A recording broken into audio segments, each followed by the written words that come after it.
Hi there, it's Dr. Joylyn Sparkles and welcome to your Power Hour. This is your time to put what's on your mind on my mind, and we will put our heads and hearts together and find a way to go from stuck to happy as fuck in the shortest amount of time possible.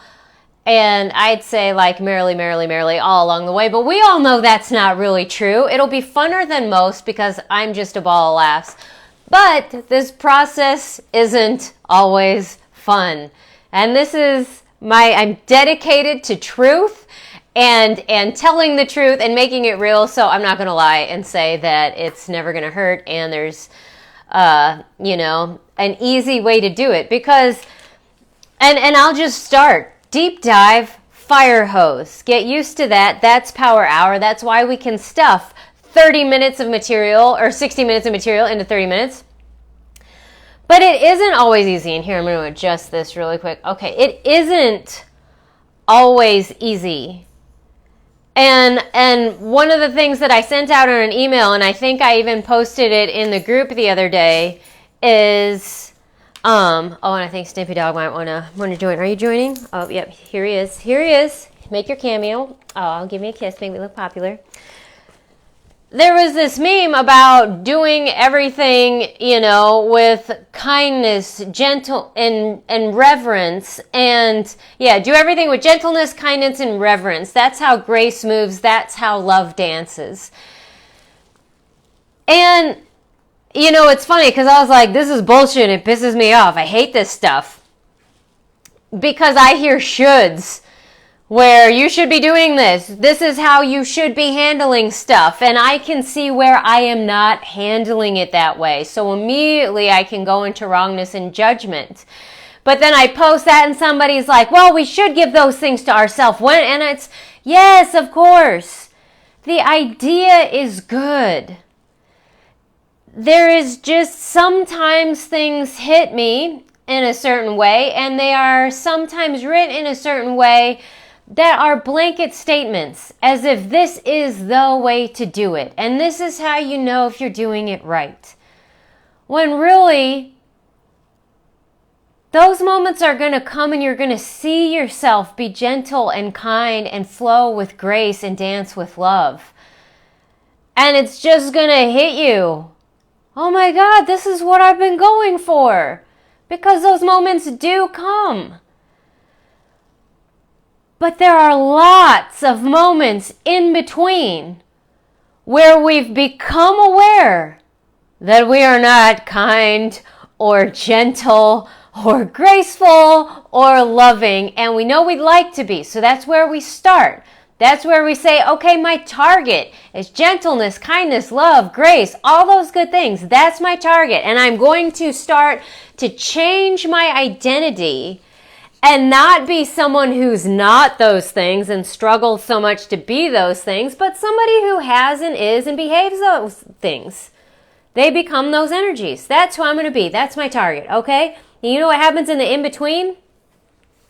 Immediately when you set a target like that, all that's not congruent is going to show up.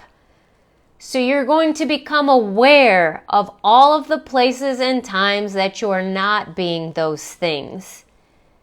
And it's, number one, it's coming up to go. Because you said, I want to be something else. That stuff's got to come out to go. But as it does, they are coming up as gifts and opportunities for you to practice. But here's something else that I know. I've never done anything 100% right from the get-go. I would love to think that that's possible. I would love to have that experience. I'm now 42 and still haven't had it in any area of my life where I started and just never got it wrong. I've had beginner's luck and surprised myself at, whoa, look at what I did the first time I tried it. But I couldn't repeat that sustainably until the end of time to this moment. And that can be anything. My learning process, I'll just tell you a good example. I love this one. My friend one time for my birthday got a Living Social deal, and we got to go to a circus school and learn trapeze.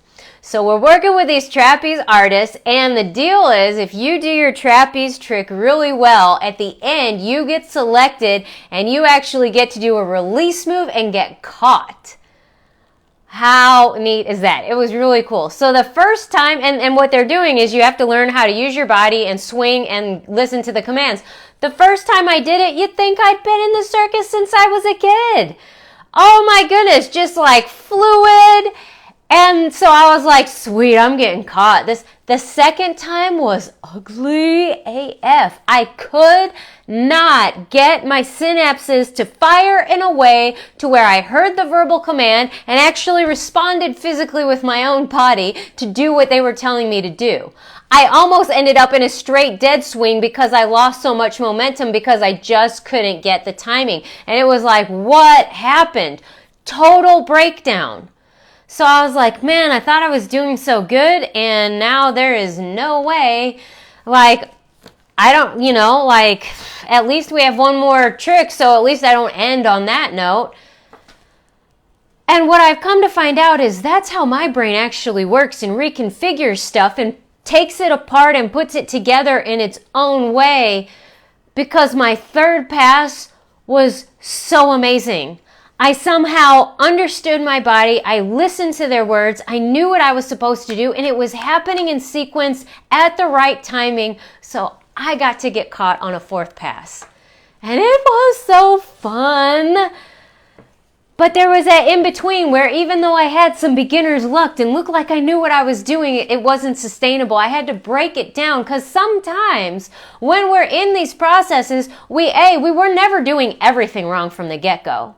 So sometimes there's this teasing apart of what works, what doesn't work, what works when, and a little bit of seeing things for what they are and what they were providing for us. For almost all these limiting beliefs, there is a secondary payoff, is what they call it, to where we're getting something, and I'm going to get to what that is.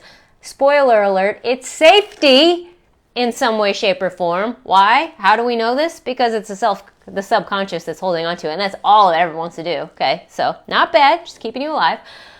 But we're getting, and also there might be something else in the way of this, where it's attention, reassurance, the other social needs that we have, connection. So we have secondary payoffs, and we can have some space to see what is the payoff we were going for, because then we can look to how we can have that in a healthier way without creating all the shitstorm that we've been used to doing, okay? And then we have more choice in the matter. And then there's freedom.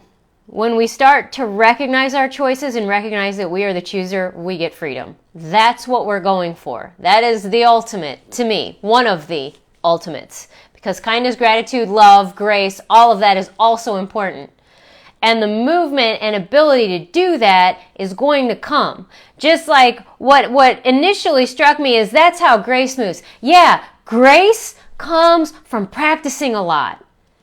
I have not known one single baby that came out of the womb, took first steps, and just looked graceful. I have never seen a graceful baby, okay? And they're all cute and lovable as fuck, all right?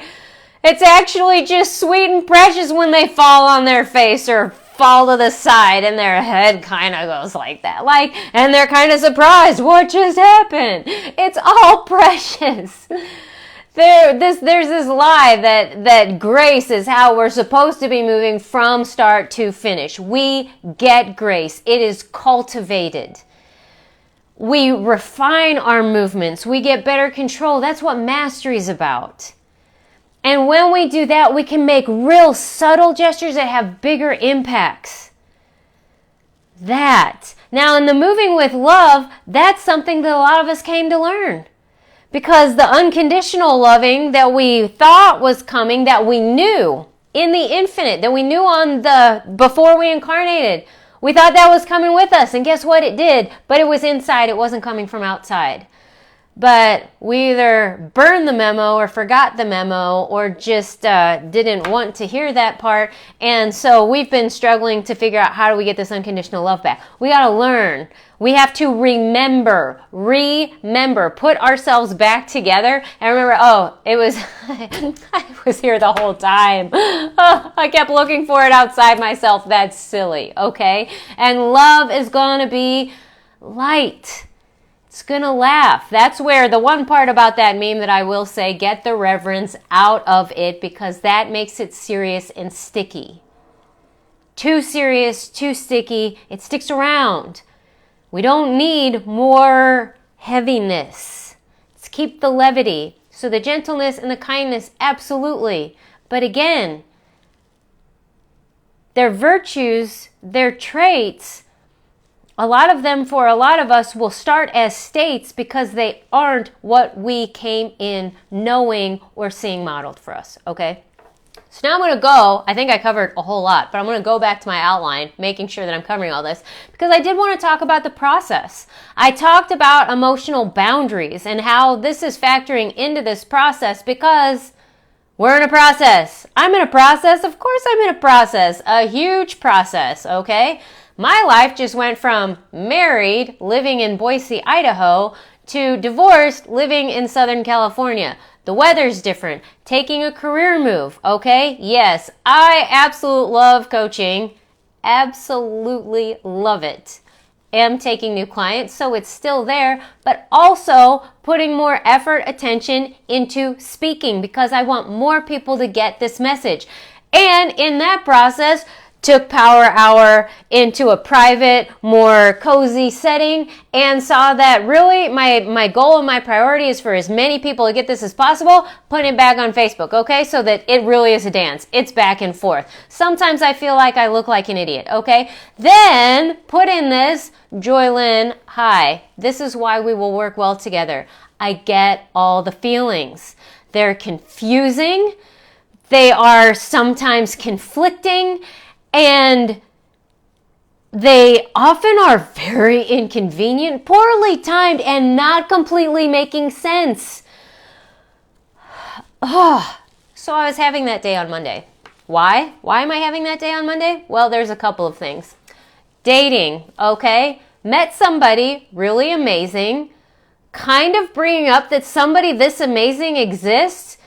It makes me actually more aware of how unhealthy the marriage was. And see, this is, you can get to laughter because I'm there.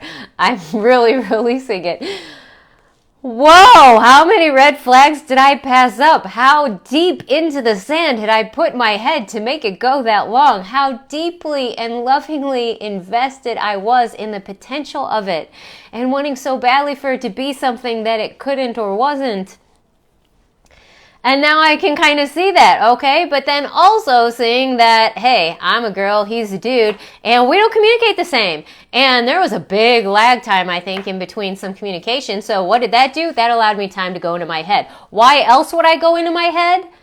Because I'm about to make a big move, or actually just did make a big move in submitting an application for TED. So I don't know if you guys have read any of Brené Brown, where she'll talk about a vulnerability hangover, and then we can get a little bit crazy, like even almost a little bit woozy sick, and oh shit, I gotta do something about this. So I just threw myself out there and said, I want to be on that stage.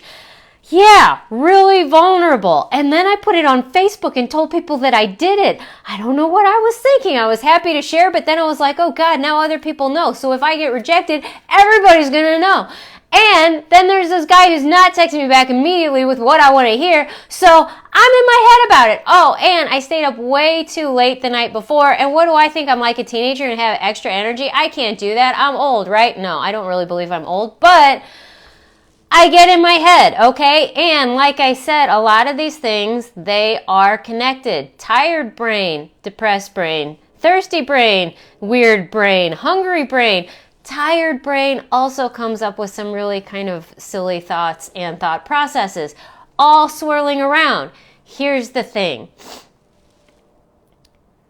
It was different because I am also doing what I talk about doing and I'm reading, and I just got finished reading Eckhart Tolle, which if you actually pick up that book, him and Dr. Joe Dispenza, by virtue of reading the book, you're taking steps. And so in that, I'm seeing me do this. I am watching myself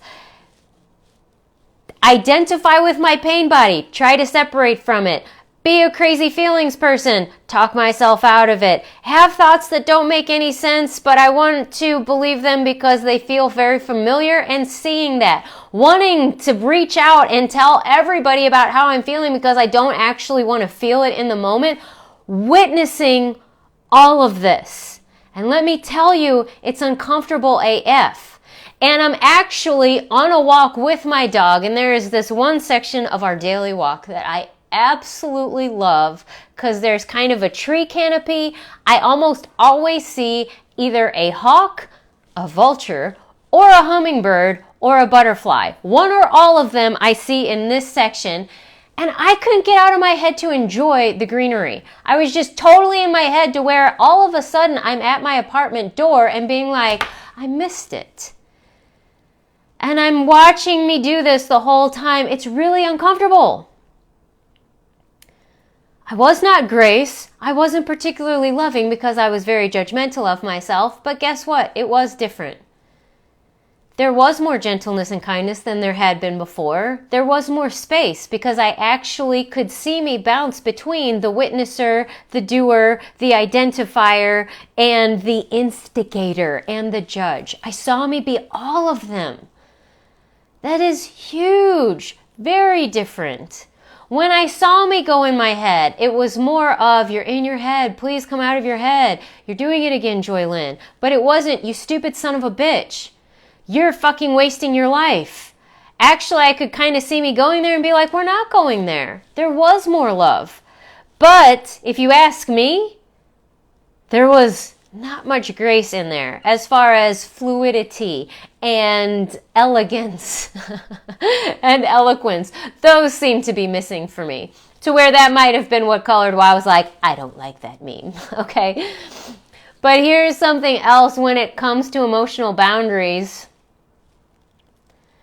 We have to set them. And sometimes it is us very feelings, empathic, beautifully gifted and sensitive people to where we can actually be overly sensitive and overly indulgent to our own emotional states. And not getting any work done. Not being productive.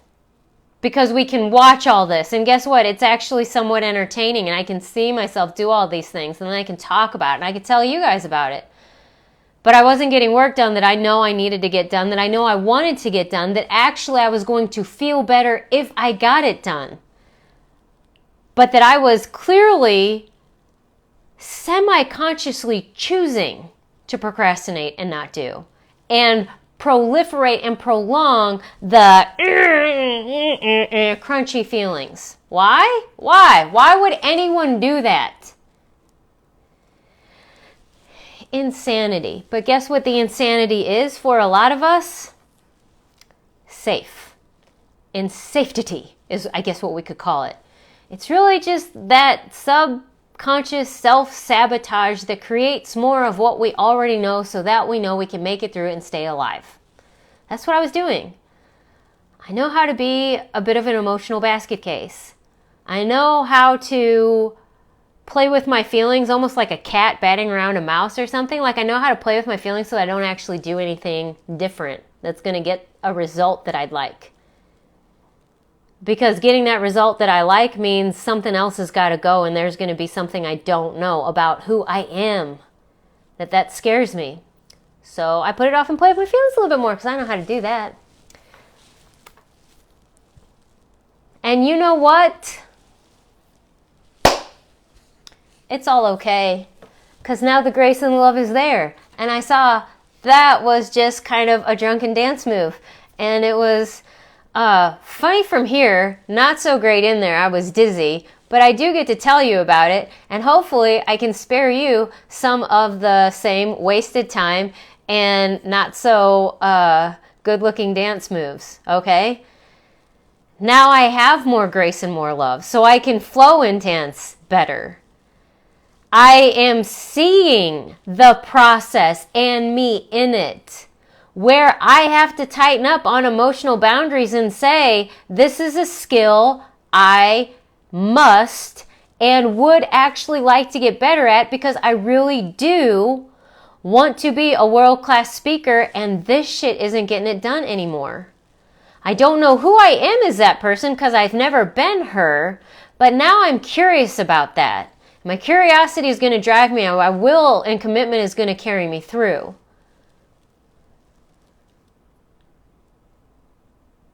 And, like you guys, this isn't our first rodeo. This isn't the first time we've done anything like this. So this isn't throwing spaghetti on the wall and seeing what sticks. We actually already have some, and sometimes a great deal of information about what does and doesn't work for us, so that we can stop trying to do it like everybody else is doing it and saying their way is better than ours, because there's some places where we actually know what works and doesn't work, and we can trust that. There are some places where we can know that we know some things. We can know that we actually love people, even though it doesn't look like it because we're not coddling. That we can know we're loving people even when we're actually asserting ourselves and saying, hey, this is my boundary. And that we actually are loving ourselves when we're saying, hey, emotions, this isn't a time where you need audience and I haven't been paying attention to you. I'm actually aware that that's not what this is. This is actually me using you to not go somewhere new.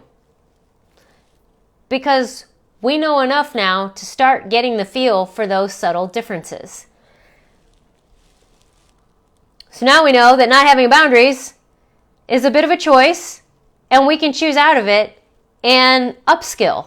We can learn to get better. We might faceplant, it might be ugly, but we can be gentle and kind with ourselves and know that grace is going to come from our poor attempts, our learning, our being new and awkward, okay?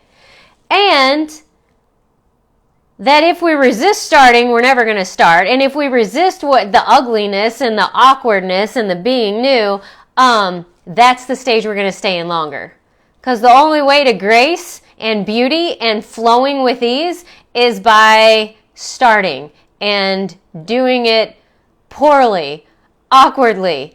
Like my friend Dana said when we were in Gross Lab, that's where you were cutting up cadavers, we're dissecting cadavers. The first quarter that we did this, she goes, it looks like we did it with spoons.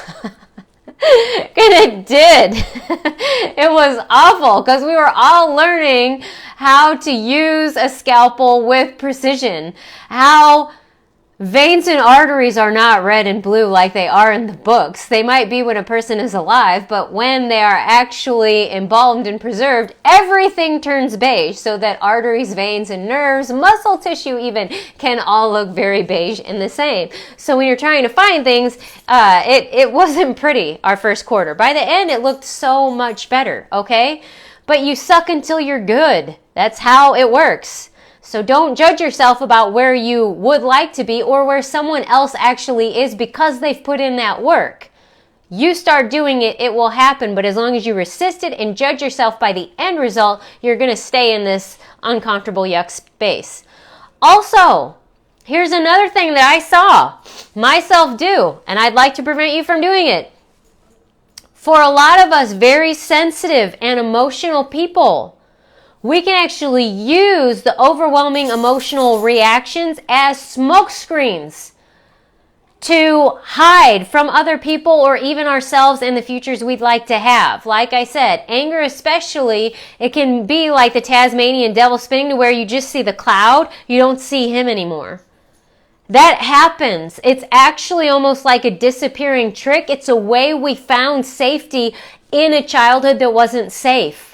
There was this big emotional display so that we could actually shrink and hide somewhere so that we weren't going to get caught or noticed or whatever.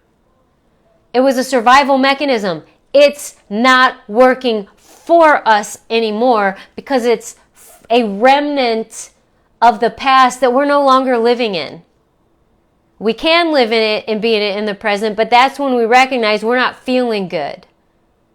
So we can use these things as we used to and be getting shittier results, okay? But let's come out of hiding.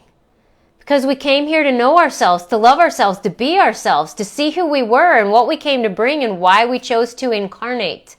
That's really the adventure here. I'm going to tell you a little secret. The reason you're here is not for other people. Other people are going to benefit because you came to know yourself, to see what unique combination of characteristics, traits, preferences, and lessons that you came here to learn so that you could express God in a way that could not be expressed in any other way than you. That's why you came, just to know you, just to know love as you. And if you just do that, everyone else is going to benefit. They're not always going to like it in every moment. The process isn't easy. It isn't always graceful and pretty. But it's worth every bit of it. Every single bit of it.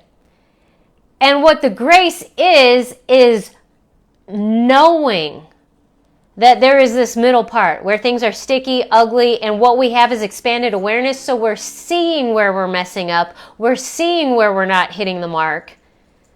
And that is exactly where we are. It's just in the middle. But that is steps, sometimes quantum leaps ahead of where we started. But if we judge ourselves where we are now and say this is not good enough, that's where we will stick ourselves and stay there longer. Whoa. I just did that in 27 minutes. I'm just going to revel in this, hoping that you think, as I am under the impression, that was actually fairly coherent. Not completely organized, but that I just drew a whole lot together into a power hour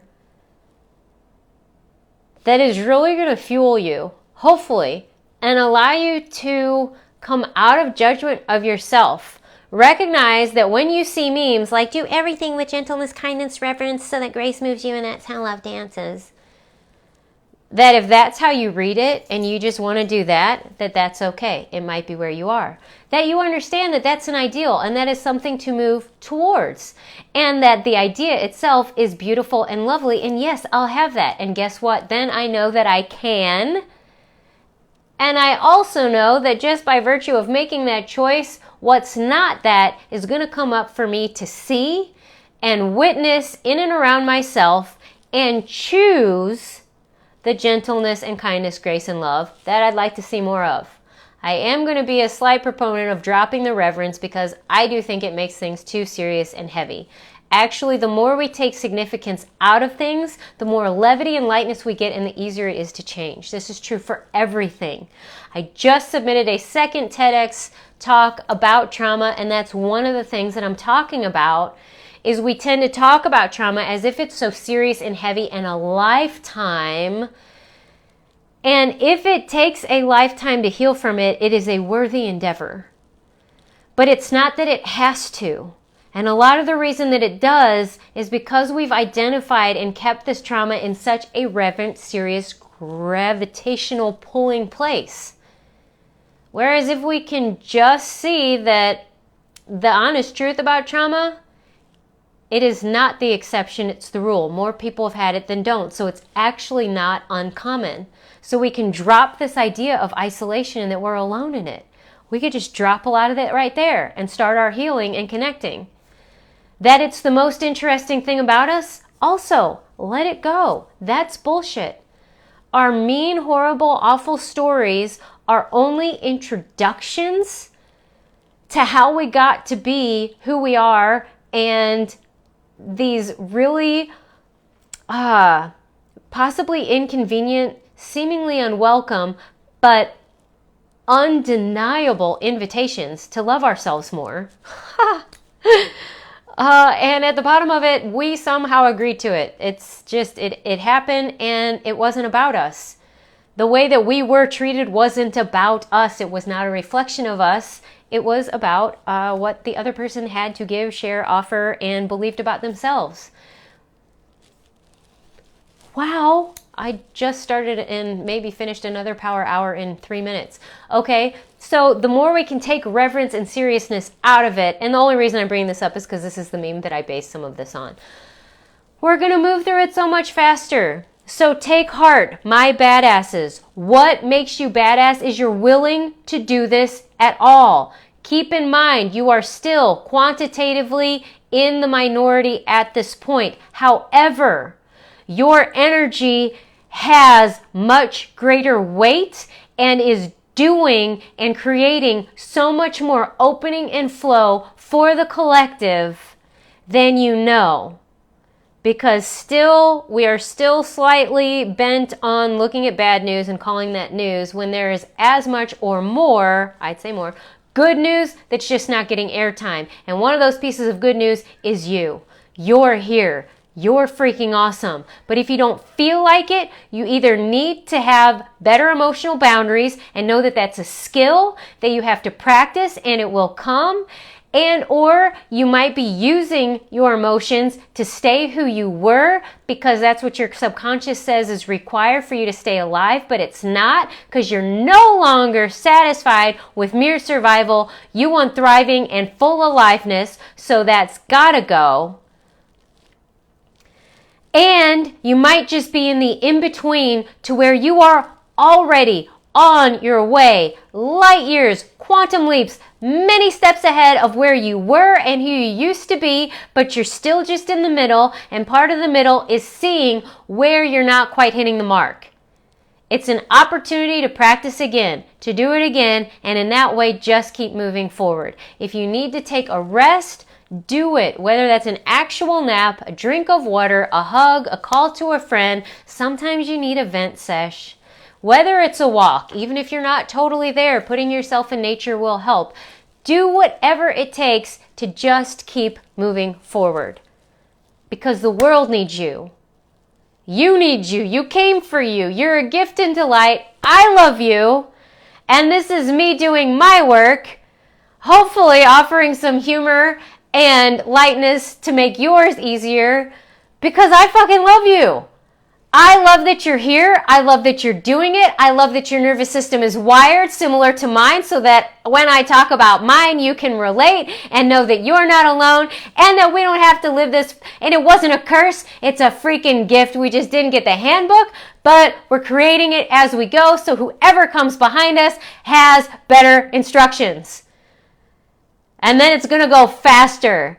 And then they're going to create a tide that moves us. And it's just a rising tide raises all boats. We're all going up, okay? And this is the fun. That's the reason for Power Hour. So that if you know anybody who would benefit from any snippet of the material in here, please feel free to invite them to the group. Share this video. This is for you too. I hope that it helps you. And again, I love you madly.